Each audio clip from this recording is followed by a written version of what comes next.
தமிழர்களுக்கு வணக்கம். யாழில் உள்ள வீடொன்றில் தனிமையில் இருந்த சட்டத்தரணி சடலமாக மீட்பு. கடவுச்சீட்டுக்காக காத்திருப்பவர்களுக்கு வெளியான முக்கிய அறிவிப்பு. இலங்கையில் உள்ள சிறுவர்கள் தொடர்பில் வெளியான அதிர்ச்சி தகவல்.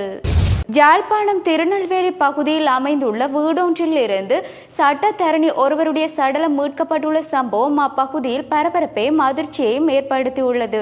சம்பவம் தொடர்பில் போலீசார் தெரிவிக்கையில், பலாலி வீதி திருநெல்வேலி பகுதியை சேர்ந்த 86 வயது மதிக்கத்தக்க முதியவர் ஒருவரே இவ்வாறு வீட்டில் தனிமையில் சடலமாக இருந்துள்ளதாக தெரிவிக்கப்பட்டுள்ளது. எனினும் சம்பவம் தொடர்பில் அயலவர்கள் உடனடியாக போலீசாருக்கு தகவலினை வழங்கியதை அடுத்து சம்பவ இடத்திற்கு விரைந்த போலீசார் விசாரணைகளை மேற்கொண்டுள்ளனர். குறித்த நபருக்கு பிள்ளைகள் இல்லை என்று மனைவியும் உயிரிழந்த நிலையில் குறித்த நபர் சட்டத்தரணியாக பணிபுரிந்து தன்னுடைய வீட்டில் தனிமையில் வசித்து வந்துள்ளதாக தெரிவிக்கப்பட்டுள்ளது. எனினும் அவர் வெளியில் இருந்து கடைகளில் உணவுகளை ஆர்டர் செய்து வீட்டுக்கு எடுத்து உணவை உண்பதாக தெரிவிக்கப்பட்டுள்ளது. எனினும் இதே போன்று வளமை போன்று அவருடைய வீட்டிற்கு உணவை கொண்டு செல்லும் பெண் ஒருவர் சென்றிருந்த வேளை அந்த வீட்டில் கதவுகள் பூட்டப்பட்டிருந்த நிலையில் வீட்டில் அவருடைய நடமாட்டம் இல்லாததை அறிந்த குறித்த பெண் உடனடியாக அயலில் உள்ள வீட்டவர்களுக்கு தெரிவித்துள்ளார்.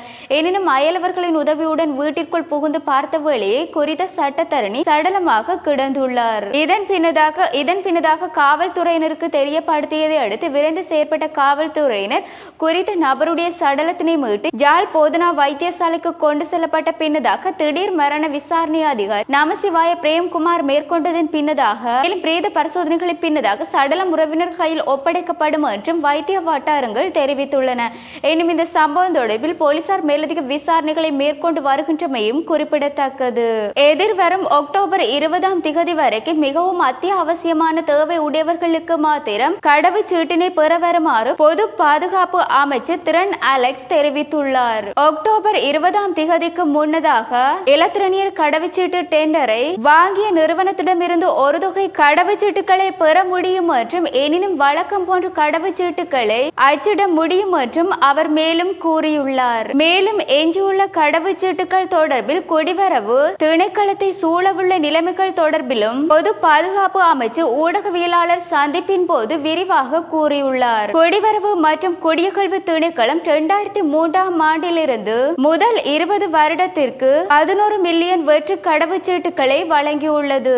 இலத்திரனியல் கடவுச்சீட்டுகளை வழங்குவதற்கான அடிப்படைகள் தொடர்பில் உள்ளூர் மற்றும் வெளிநாட்டு நிறுவனங்களிடமிருந்து மின் கடவுச்சீட்டுக்கான டெண்டர்களை கோரப்பட்டுள்ளதாகவும் அவர் கூறியுள்ளார். பாதுகாப்பு அம்சங்களுடன் கூடிய புதிய தோற்றம் கொண்ட கடவுச்சீட்டுகள் வர இருப்பதனால் கடவுச்சீட்டுகளை பெற இருப்பவர்கள் அடுத்த மாதம் வரைக்கும் காத்திருக்க வேண்டும் என்றும் அவர் மேலும் சுட்டிக்காட்டியுள்ளார்.